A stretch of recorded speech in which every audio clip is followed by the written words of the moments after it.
आम्ही या असं इथं बसलोय रोडवरती येऊन आंब्याखाली. का? लाईटा नसल्यामुळं. घरं बांधले ती बी एकदम बेकार कंडिशनमध्ये घर आहेत. कुणाचं स्लॅब पडतंय, कुणाचं काय सिलिंग पडते. पाणी नाही आहे. पाण्याशिवाय आम्ही राहू शकतो का? ना लाईट ना पाणी, घरांना भेगा, निखळलेल्या फरशा. ही दृश्य आहेत रायगडमधील तळीये गावातील.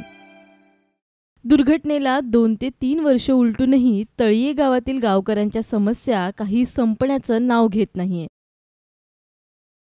शासनानं गावकऱ्यांना पक्की घरं बांधून दिली, मात्र या घरांचं बांधकाम निकृष्ट दर्जाचं असल्यानं नागरिक तिथं राहण्यासाठी घाबरतायत. पाणी, लाईट अशा मूलभूत सुविधांचाही इथं अभाव आहे. पक्की घरं मिळूनही दुर्घटनाग्रस्त रहिवासी हे शासनाने दिलेल्या कंटेनरमध्येच राहतायत. इथे राहणाऱ्या लोकांचं सारं काही डोंगराच्या पायथ्याशी गाडलं गेलं. घर, माणसं, सारं काही. दुर्घटनाग्रस्तांना कायमस्वरूपी घरं देण्यासाठी म्हाडानं पुढाकार घेतला. त्यांनी घरं देखील बांधून दिली, मात्र या घरांचा दर्जा खराब असल्यानं त्यांनीही घरं घेण्यास नकार दिला होता. साहेब इथं पाण्याची सोय नाही. घरं बांधले ती बी एकदम बेकार कंडिशनमध्ये घर आहेत. पूर्ण लाद्या हलतायत.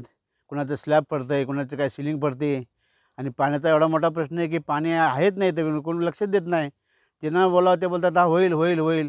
माणसं राहणार कशी होऊन हो? पाणी तर पाहिजे माणसाला. आज मी इथं 8 दिवस झालं राहायला आलो आहे, पण मी पाणी बाहेरून 2 कॅन्ड भरून असे पाणी आणतो ते पियापुरतं फक्त. नाही आंघोळी का नाही, मग बहिणीकडे जायचं, तिकडे आंघोळ करून यायचं, तिकडे जेवून यायचं, अशी कंडिशन आहे. इथं पाणी येत नाही. गावकऱ्यांना पाण्यासाठी कॅन भरून आणावे लागतात.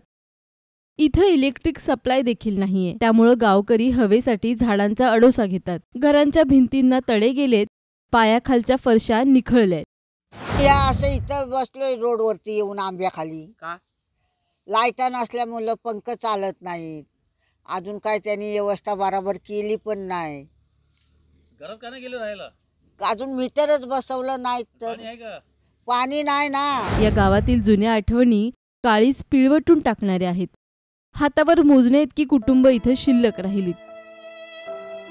इतक्या दुर्दैवी घटनेनंतरही इथल्या जनतेला जगण्यासाठी संघर्ष करावा लागत आहे.